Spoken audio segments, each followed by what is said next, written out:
હું doctor Bhavesh Patel, gynaecologist and IVF specialist from Candor IVF centre. ઘણા દંપતીઓનો એવો પ્રશ્ન હોય છે કે સર IUI અને IVF એમાં શું ફરક હોય છે? સૌ પ્રથમ આપણે જાણીએ IUI એટલે શું. IUI એટલે ઇન્ટ્રાયુટેરાઇન ઇન્સેમિનેશન.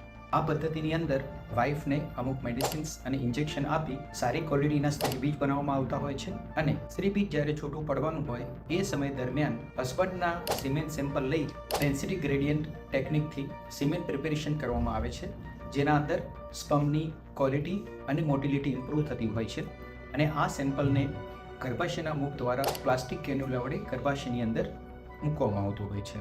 સિમેન સેમ્પલ મૂક્યા પછીની બાકીની ટોટલ પ્રોસેસ નેચરલ થતી હોય છે, એટલે IUIનો સક્સેસ રેટ અરાઉન્ડ 20 થી 30% જેટલો હોય છે. હવે IVF વિશે જાણીએ. IVF એટલે ઇન વિટ્રો ફર્ટિલાઇઝેશન.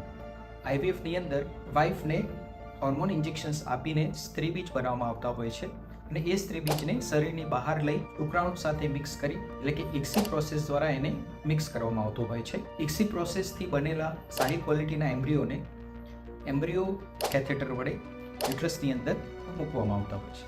જેમ આપણે જોયું કે IUIની અંદર શુક્રાણુ મૂક્યા પછી બાકીની ટોટલ પ્રોસેસ કુદરતી રીતે થતી હોય છે, જ્યારે IVFની અંદર એમ્બ્રિયોને IVF લેબની અંદર જ બનાવવામાં આવતા હોય છે અને પછી યુટ્રસની અંદર ટ્રાન્સફર કરવામાં આવતા હોય છે. એટલે IUI કરતાં IVFનો સક્સેસ રેટ ઘણો જ વધારે હોય છે.